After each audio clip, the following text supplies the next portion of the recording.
it's St. Patty's Day, and at another favorite spot of mine right here in Denver on Larimer Street is Scruffy Murphy's. Now, I've spent many a day and a night here having great cocktails with my friend John Elliott, the owner, the father figure, the founder of Scruffy Murphy's. John, how's it going down here? It's going very well. As a matter of fact, we're entering our 8th year. 8th year already? As a matter of fact, yeah. I guess I started coming here when I was 22, so that sounds about right. Yeah, 21 because you couldn't have gotten in here before. Right. But yeah, we're entering our 8th year. It's going very well. We're doing a lot more live music and having a great time. And the name Scruffy Murphy's, I mean, says it all. What a feel you get down here when you come in here. As I said, when you're choosing where to go this St. Patty's Day, come down to a place with the longevity that's been there. It's been there for a while, where you come in and you feel at home. You feel like, I mean, shouldn't you be camping out here on St. Patty's Day and hanging out the whole day?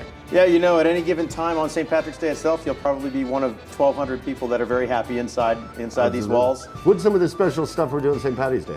We open at 7 a.m. every St. Patrick's Day, and we're known for doing free beer from 7 a.m. to 8 a.m. So if your liver really needs a boost, come on down at 7 a.m. We'll have the doors cranked open. We do live music all day.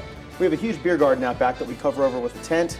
And we have 6 bars running, along with a ton of promotions and specials and everything else like that. Amazing. Now you have, it's a huge bar with a ton of different rooms here, which we'll show you in a second. But there's an interesting story about John Elliott here.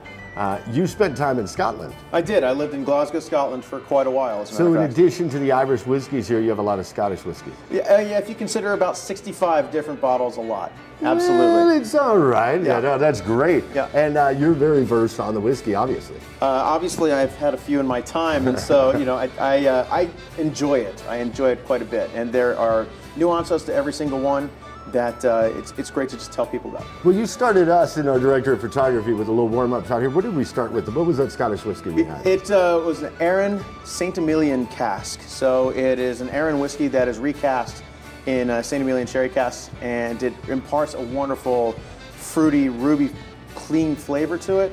It's definitely a nice warm-up, and if you can find a bottle nowadays, you should pick one up because it's discontinued. If not, just come down here and see John right here. He'll serve you up a shot. We've got about half a bottle left for some lucky winner. As well, Roscoe's still here shooting, so we don't know. Now, That's John, right. We were talking about the, maybe not the cocktails that everybody has on St. Patty's Day, and a little variation of them. And you came up with one that you want to show us. What are we doing here? This is one that we actually do relatively frequently. It's one I came up with.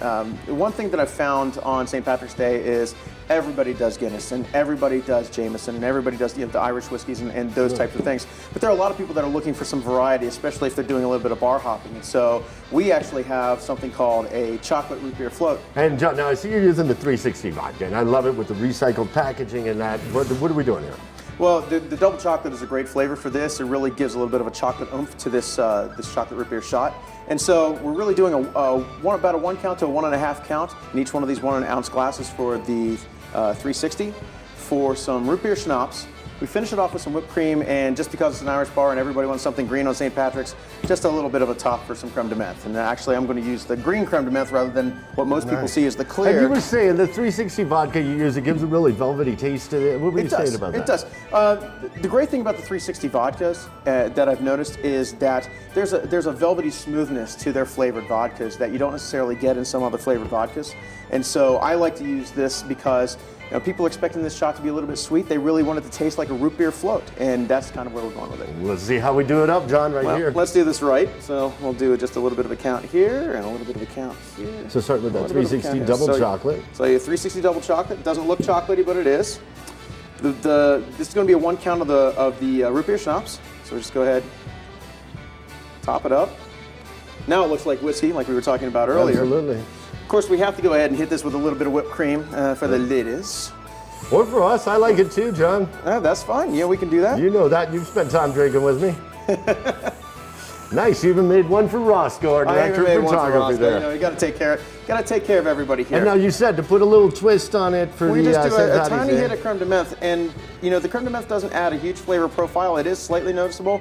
You wouldn't think that mint and root beer go together well, but if you think about some of your favorite ice cream sundaes, it goes down perfectly. It does go down perfectly. I'm going to try one of these right here. What are we calling this again? This is our chocolate root beer float.